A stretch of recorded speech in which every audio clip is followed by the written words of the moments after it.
En el monte Irulegui, ubicado en el valle de Aranguren, la Sociedad de Ciencias Aranzadi, gracias al apoyo del Ayuntamiento del Valle y del Gobierno de Navarra, recuperó a través de una exhaustiva excavación el castillo medieval que se encuentra en la cima de la montaña. Sin embargo, Irulegui ha seguido siendo un lugar arqueológicamente muy interesante para los expertos. A partir del 2017, el equipo de arqueología de Aranzadi comenzó a excavar al pie del castillo, donde en los últimos años se ha localizado un poblado de la Edad del Hierro. Este yacimiento está datado en el siglo I a.C., en una época anterior a la llegada de los romanos, y en el lugar donde las fuentes clásicas ubicaban el territorio de los vascones. En este contexto, las campañas arqueológicas no han dejado de dar sus frutos, e investigadores de distintas materias científicas, como especialistas en historia, arqueología y geología, trabajan sin descanso con el objetivo de esclarecer los enigmas que este yacimiento presenta a cada paso. Pero todo yacimiento arqueológico comienza siendo un problema geológico.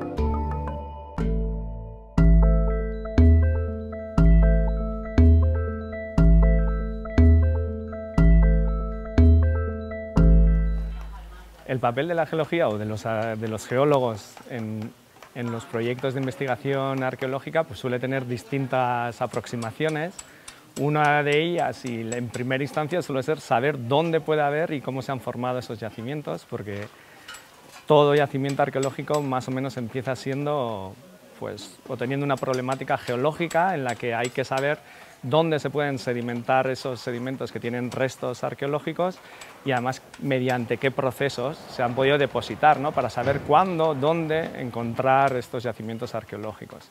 La prospección geoarqueológica que hemos hecho en Irulegui prácticamente se ha basado en hacer sondeos geológicos de unos 2 metros de profundidad en una red o en una malla bastante tupida, y podríamos decir que casi sin excavar, mediante la prospección, mediante sondeos y la geofísica que se hizo, conocemos a priori ya muy bien cuál es la estratigrafía, es decir, qué cronología y qué secuencias culturales contiene el yacimiento y además cómo se distribuyen las distintas tipologías arqueológicas a lo largo del espacio.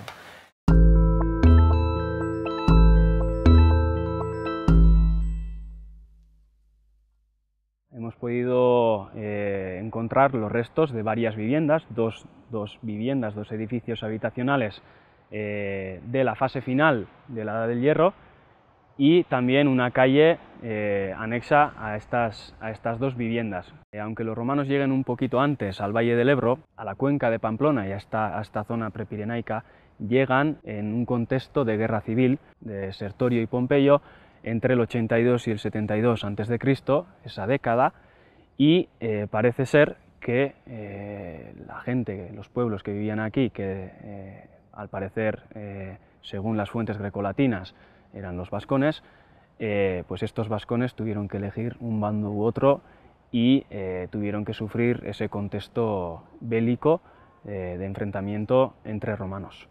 El hecho de que se trate de un contexto de asalto o de un contexto de destrucción supone que la gente que vivió aquí, sus habitantes, tuvieron que salir corriendo de aquí, evidentemente dejando todas sus pertenencias tal cual estaban en sus habitaciones, en sus hogares, en sus contextos primarios, que es lo que nosotros vamos encontrando.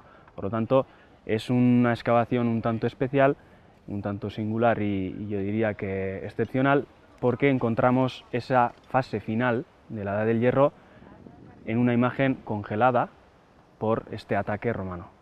Evidentemente es por este contexto excepcional por el que hemos encontrado una pieza realmente excepcional. Yo me situé en una zona donde habían salido unas cerámicas y demás, y de repente, pues sacando esas cerámicas, salió una pieza pequeña de bronce.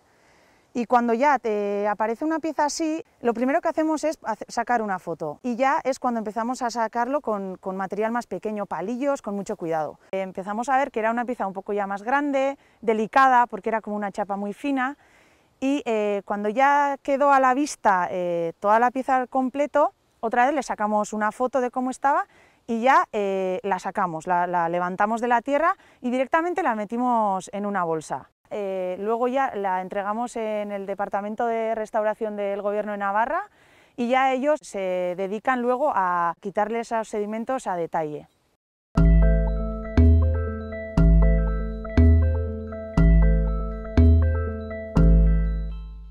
Cuando me trajeron esta pieza, en principio me dijeron que era un elemento de adorno y que podía estar relacionado con un casco. Evidentemente, la fragilidad y la ligereza de la pieza, digo, pues es muy extraña para un casco. Lo que se apreció era una serie de líneas y entre esas líneas una serie de rayas que marcaban una escritura. Cuando vi en ese primer cuarto de limpieza que tenía 1, 2, 3 y 4 líneas de escritura, salí de aquí botando y ya no sabía a quién llamar. Al ver que las marcas de las uñas estaban a este lado, se trataba de una mano derecha. Y claro, yo empecé a limpiarla así. Cuando vinieron los expertos, porque evidentemente sé que es escritura, pero no sé lo que significa, fue cuando me dijeron, no, la estás leyendo al revés, es así. Entonces sabemos que estuvo colgada, no sabemos dónde. Lo que sí sabemos es que el clavo que sostuvo esta mano no era de hierro, era de bronce, porque no hay residuos de corrosión de ese metal en ninguna de las zonas de la perforación. Entonces, evidentemente es una mano derecha y que era colgada de esa manera, ya los expertos dirán cuál era su función.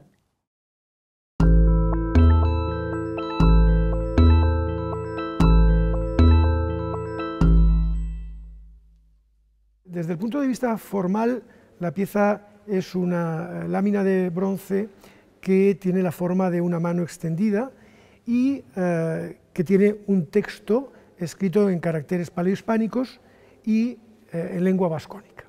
Eso es lo auténticamente sorprendente, es decir, constituye el primer documento indudablemente escrito en lengua vascónica y además escrito en un signario que probablemente es también un signario específicamente vascónico. En este caso la sorpresa es que cuando transcribes el texto, la primera palabra, que es Sorioneku, pues tiene una lectura y una interpretación clarísima e inmediata desde la lengua vasca, ¿no? Y eso es lo que da pie a interpretar el texto como texto vascónico. Es verdad que el resto de las palabras del texto no son tan inmediatamente comprensibles. Hay que establecer hipótesis, pero es evidente que a partir de una lectura sorioneco en la primera línea no cabe duda de la lengua en la que está escrito el texto. Bueno, hay diversas técnicas de inscripción sobre los diversos soportes, que es la técnica de la incisión, es decir, con un buril y un pequeño martillo ir golpeando, y otro que es la técnica que precisamente se emplea en Irulegui, que es la técnica del puntillado. La técnica del puntillado, es decir, hacer los signos con pequeños puntitos que van delineando el signo.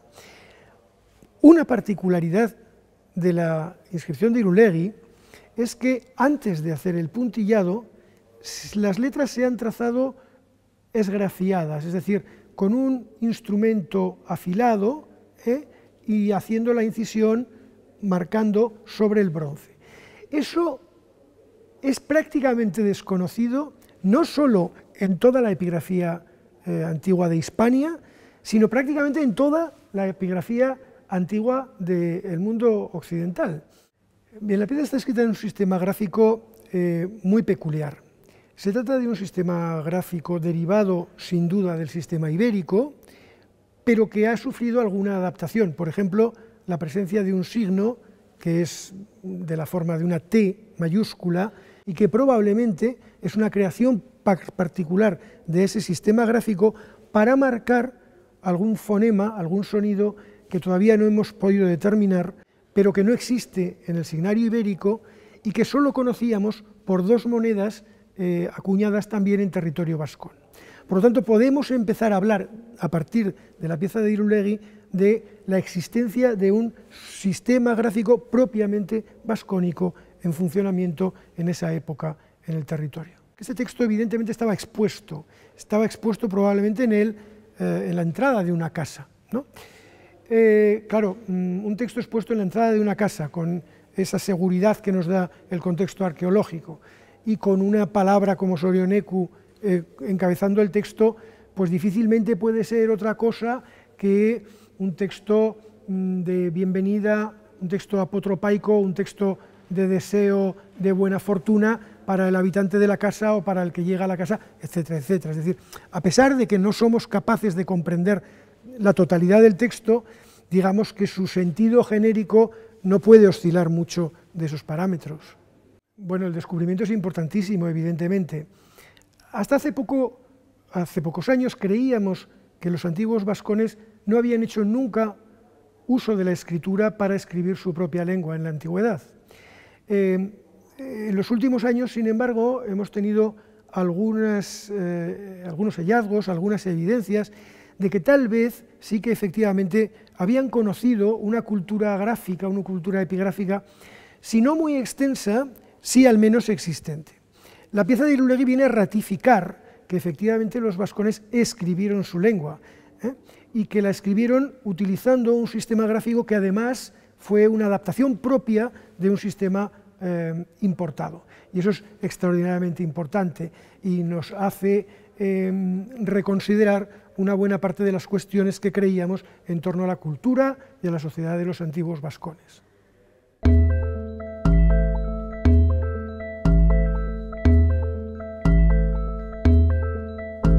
Cuando tuve conocimiento de la pieza y del texto, porque lo tuve antes de ver físicamente y en presencia la pieza, pues la verdad me dio un vuelco al corazón, porque había una palabra que entendíamos todos perfectamente, y entonces pues estábamos ante un texto que había salido en una excavación regular, ya perfectamente llevada en Irulegui, es decir, en el corazón del territorio vascón, de una cronología bien conocida también, escrito en un sistema paleohispánico, es decir, no estaba en escritura latina, como están los pocos testimonios vascónicos de tipo onomástico que conocemos. En fin, era un texto extraordinario. Me dio el vuelco el corazón porque entendí la primera palabra,